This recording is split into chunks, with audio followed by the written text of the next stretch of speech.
Hi everyone, this is Archangeli.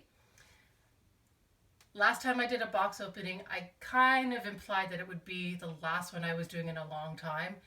And I didn't lie, it's been almost, actually it's June now, so it's been 6 months since my last box opening video. And this very well may be my last for a long time because I'm unofficially retiring from collecting Dollfie Dreams. Unless Volks release something absolutely incredible, I'm kind of done for a while. I say this now, I may eat my words in like 6 months again.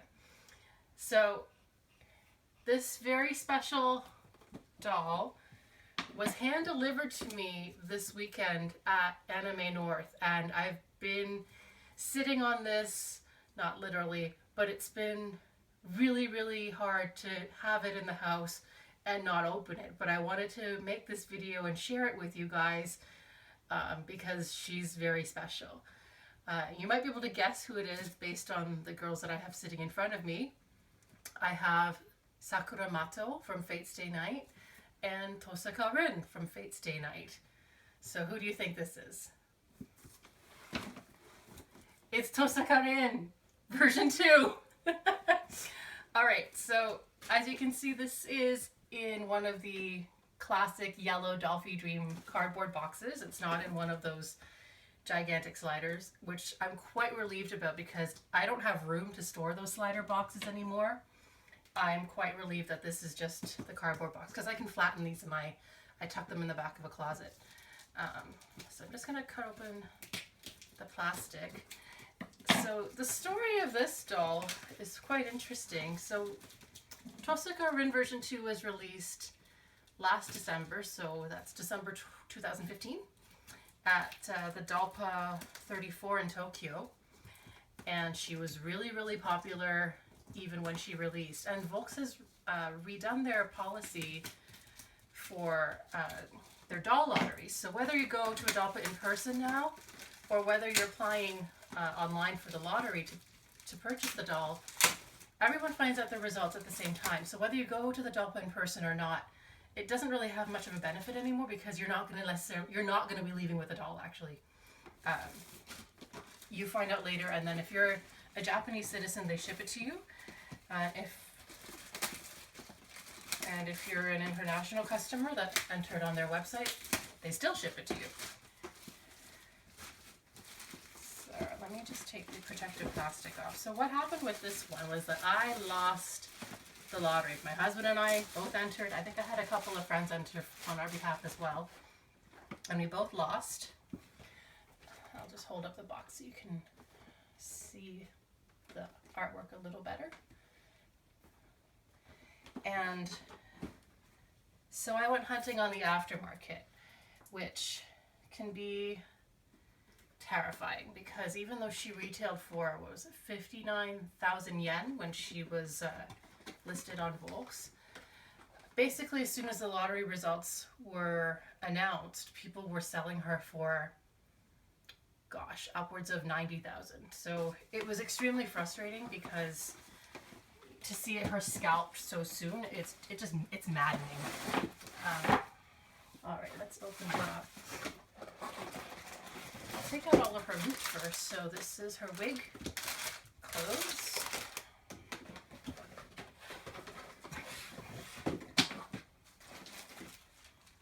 Boots, papers, and mystery box of stuff. Anyway, to continue my story, so I went on the DollfieDreams.com forum, which is basically made up of collectors, and I put out, a want to buy, and I got a response from someone who had actually won the Volks USA lottery, which was done completely separate from Volks International's lottery. And she'd also won the Volks International one. So now all of a sudden she had two. Now because our Canadian dollar to the US dollar is horrible, I offered to buy the more expensive one off of her because why would she sell the cheaper one? That just doesn't make sense. And so we worked out an arrangement so that when the doll arrived, she would check it and then either ship it to me or I would pick it up. But as it turns out, she was coming to Doll North in Toronto, which was just this past weekend at Anime North. So she offered to bring it to me in person, which was great because it saved me maybe about $100 or so in shipping. That's spooky. You'll see her scurrying around. For my friends, it's probably the only time you'll ever see her because we named her well. She's afraid of everything. So Rin is bundled up in a ton of bubble wrap, and I don't know if she came like this from folks or if my seller did this for me to keep her safe.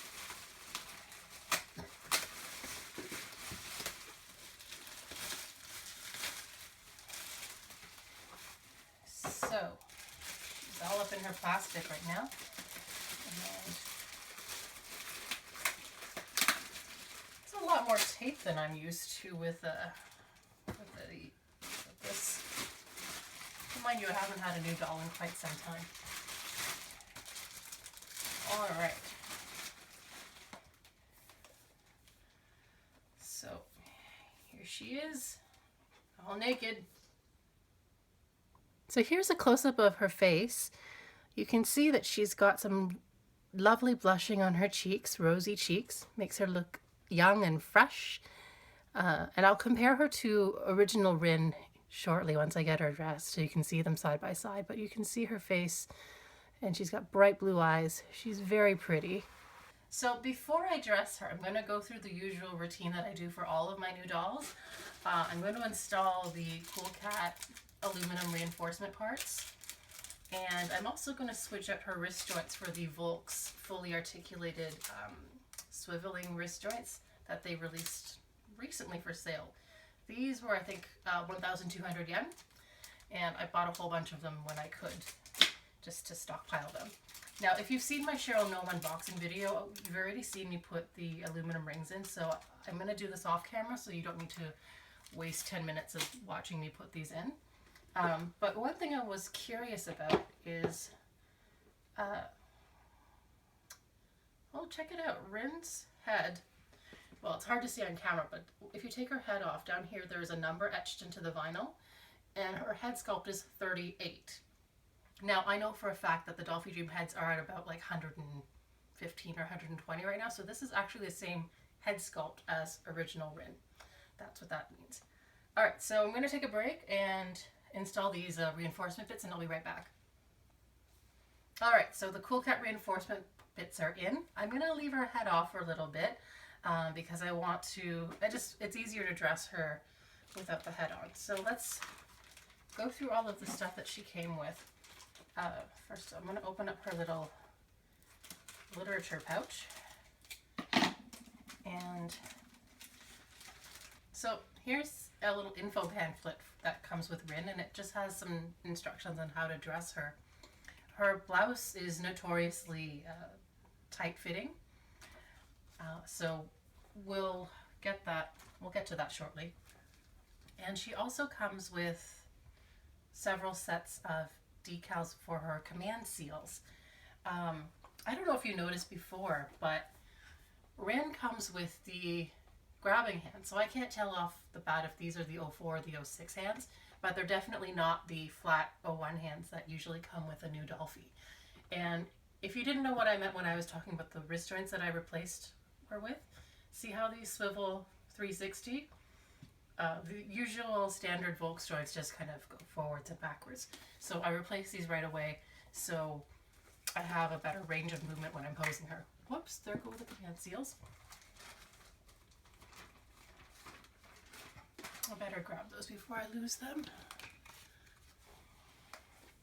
And next, let's have a look at her outfit. So, what makes this outfit different from Rin version 1 is that she comes with this adorable red coat, since this doll is inspired from the Unlimited Bladework series. So she actually comes with little ankle boots instead of loafers, and a little fleecy scarf.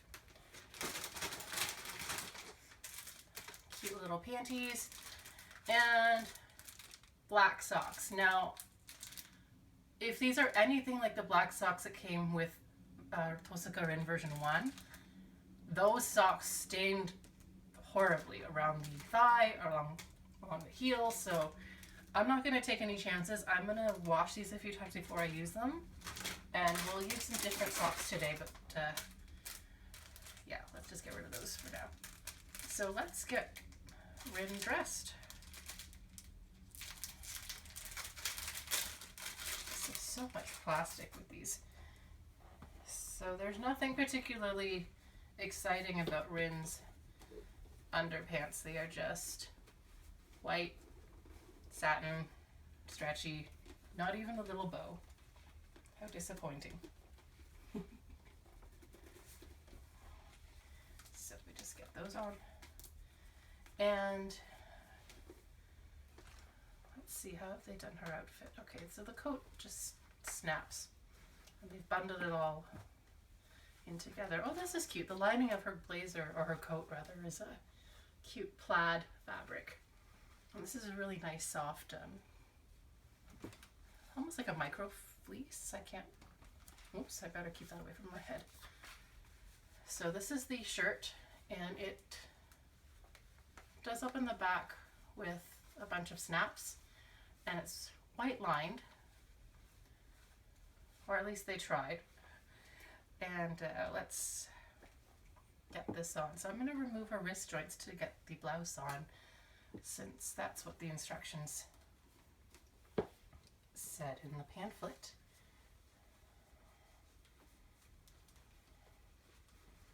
Okay, so that did take a bit of effort, which is why I've went off camera for a little bit.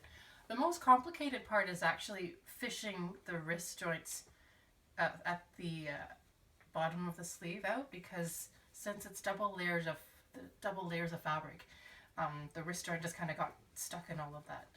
And the sleeves are a bit tight to maneuver through because there is the white lining inside of the blouse. So there is a bit of stretch to the fabric though, so it's just a bit of careful wiggling to get her dressed. Now, I am a little bit annoyed because while I was dressing her, I lost a button. Can you even see that? Off of her sleeve, but at least that'll be pretty easy to sew back on. So it's not a big deal, but it's still kind of annoying because she's brand new and I did that. I'm gonna leave her wrists off for a bit until we get her jacket on, and let's put her skirt next. Now the inside of the skirt, I'll flip it inside out.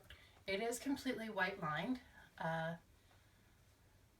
There might be a little bit in the back here that touches the doll. But what's neat is that the skirt, this is actually the same with a Tohsaka version 1. There's a wire frame inside of the skirt so that you can pose it. So it can look like she's kind of caught a breeze or something, I don't know. Alright, so let's get the skirt next.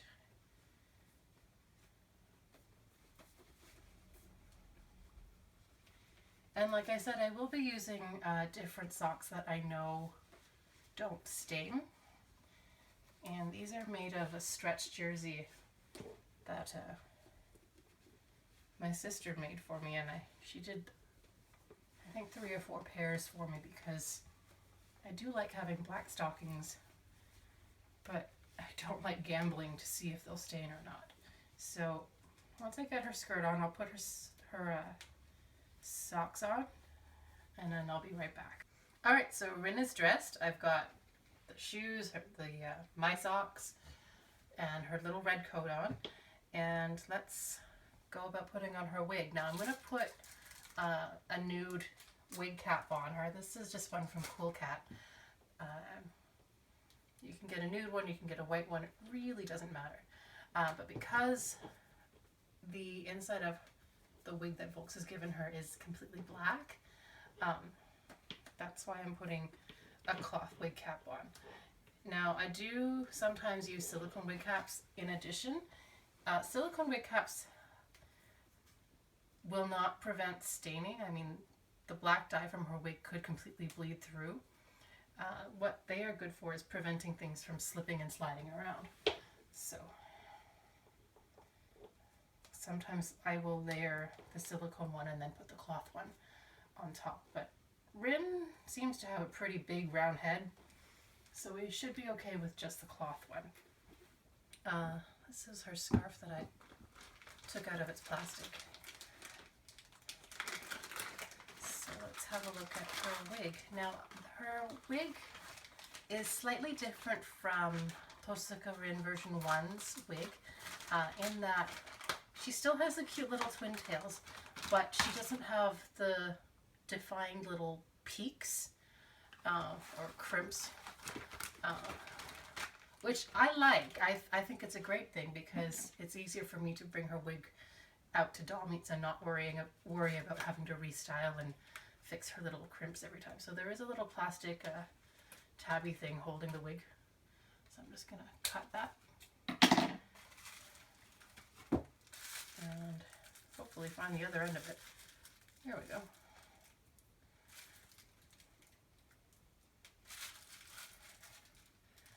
And let's get this wig on her. So, oh, whoops, there's a whole, I don't know if you can see, there's another plastic hang tag thing, so I'm just gonna cut that off. And do be careful when you're doing this that you don't accidentally snip wig fibers. So I'm not sure what that was actually supposed to attach to because it wasn't attached to anything. So we're just going to get her wig on front to back, and I'm going to reposition it a little bit just to get it sitting in a nice spot but still protected by the wig cap. And what I mean by that is I want the actual wig to sit on the cloth cap that I put on her head. Now she does have a pretty big head. Excuse me. And this may take a little bit of positioning.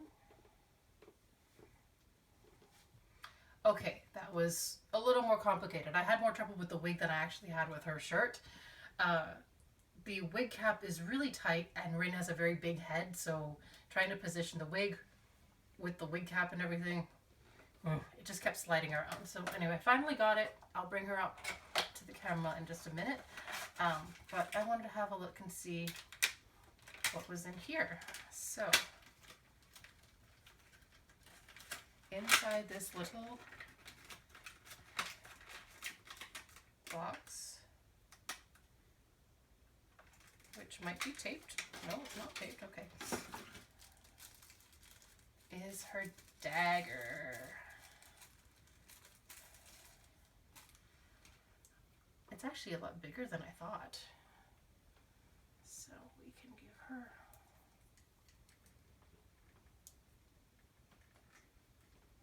that. And I had a bit of a moment. I knew that Rin came with her little pendant, her little gem necklace, but I didn't know where it got bundled in. So it turns out it's just in the pouch with all of her clothes, but because I wasn't using her socks, I just tossed the whole thing to one side and kind of missed the necklace. My bad. So I will bring this up camera so you can see it and have a good look at everything. So here's a close-up of the dagger. It actually has some runes etched into the handle, and there is a clear or clear-ish gem in the hilt. And here's her little pendant necklace. Oops, you can see that. It is detailed on both sides. And it just does up with a little spring ring and clasp in the back. So here's Tohsaka Rin version 1 and version 2 side by side. You can see the head sculpt is the same, but there are subtle differences with the face up. Most noticeably is that Tohsaka Rin version 2 does have rosier cheeks. It gives her a younger look. Mind you, my original Rin is a few years old and I bought her secondhand. She was already well loved when she arrived to me. So her face up might actually need a little bit of freshening up. But here they are side by side. And I actually have special plans for Rin version 2. So this may be the only time you see her in her full default outfit. The next time you see her, she'll look a little different. Anyway, thank you for joining me for this very special box opening, and hope you enjoyed it, and I'll see you again next time.